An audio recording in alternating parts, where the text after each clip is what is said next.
एक बात बताओ, अगर मैं आज आपको 100 रुपये दूं या फिर 1 साल के बाद मैं आपको 100 रुपये दूं, तो इन दोनों कंडीशन में से आप किस कंडीशन में 100 रुपये पहले लेना प्रेफर करोगे? ऑब्वियसली बात है, आज लेना प्रेफर करोगे ना। क्यों? क्योंकि आज उस 100 रुपये की जो वैल्यू है वो ज्यादा है कंपैरिजन टू 1 साल के बाद जो आपको 100 रुपये मिलेंगे। सो इसी कंसेप्ट को हम लोग कहते हैं टाइम वैल्यू ऑफ मनी। तो आज के इस वीडियो के अंदर हम समझेंगे टाइम वैल्यू ऑफ मनी को। The concept time value of money हमें यही समझाता है कि आज के जो 100 रुपये की वैल्यू है फ्यूचर में कम हो जाएगी। क्यों? क्योंकि जो इन्फ्लेशन है और जो इन्वेस्टमेंट है वो इसके ऊपर फर्क डालेगी, इम्पैक्ट करेगी। राइट, एक छोटा सा एग्जांपल हम समझते हैं। आज से 10 साल पहले 10 रुपये में एक समोसा मिलता था, लेकिन आज वही एक समोसा आपको 20 रुपये में मिलता है। यानी कि इस पे इन्फ्लेशन और इन्वेस्टमेंट का फर्क आ गया। राइट, तो इसी वजह से पैसा आज इन्वेस्ट करना जरूरी है।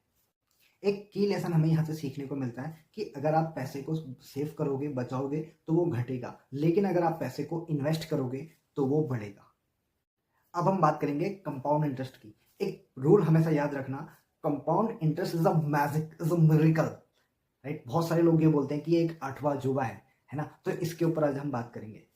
चलिए, कंपाउंडिंग को हम एक छोटे से एग्जाम्पल से समझते हैं। मान के चलो आपने किसी बैंक में 10,000 रुपये इन्वेस्ट करे। राइट, अब बैंक उसके ऊपर आपको साल का 10% का रिटर्न देता है, इंटरेस्ट देता है। राइट, तो फर्स्ट ईयर में, पहले साल में जो आपने 10,000 रुपये जमा किए थे वो हो जाएंगे आपके 10,000 रुपये आपके, और बैंक के ऊपर आपको 1,000 रुपये का इंटरेस्ट दिया, यानी कि आपके जो 10,000 रुपये थे वो बन गए आपके 11,000 रुपये 1 साल के बाद। अब दूसरे साल के बाद जो आपको इंटरेस्ट पड़ेगा वो आपको आपके 10,000 के ऊपर नहीं, वो पड़ेगा आपको 11,000 के ऊपर। यानी कि 2 साल के बाद आपके जो 10,000 की वैल्यू थी वो हो जाएगी आपकी 12,100 रुपये की। तो यानी कि यहाँ पे जो आपको इंटरेस्ट पड़ा वो आपको 10,000 पे नहीं, वो आपको 11,000 पे पड़ा। यानी कि इंटरेस्ट के ऊपर भी आप इंटरेस्ट कमा रहे हो। तो यही है कंपाउंडिंग, जहां पर आप पैसे से पैसा कमाते हो।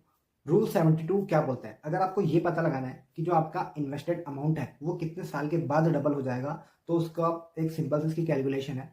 जो भी आपका इंटरेस्ट रेट है, राइट, 72 को आप अपने इंटरेस्ट रेट से डिवाइड करोगे तो उतने साल के बाद जो आपकी इन्वेस्टेड अमाउंट है वो दुगनी हो जाएगी। राइट, सो गाइस, अगर आपको वीडियो पसंद आई तो वीडियो को आप लाइक करें, कमेंट करके मुझे जरूर बताएं, और चैनल को सब्सक्राइब जरूर करें क्योंकि आपका अपना ही चैनल है। बाकी मिलते हैं नेक्स्ट वीडियो में। Bye bye.